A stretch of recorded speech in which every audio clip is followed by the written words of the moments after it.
আনন্দ সংবাদ, আনন্দ সংবাদ, আনন্দ সংবাদ।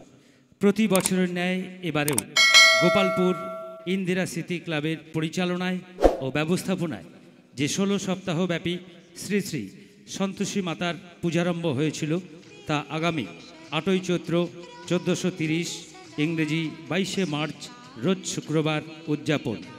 উক্ত পুজোয় আপনাদের উপস্থিতি একান্তভাবে কামনা করে ইন্দিরা স্মৃতি ক্লাবের প্রত্যেকটি সদস্যবৃন্দ।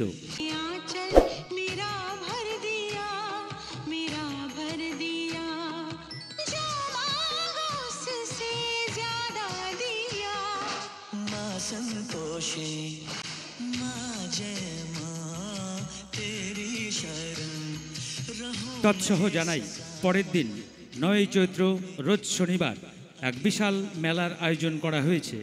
উক্ত মেলায় আপনাদের উপস্থিতি একান্তভাবে কামনা করে ইন্দিরা স্মৃতি ক্লাবের প্রত্যেকটি সদস্যবৃন্দ।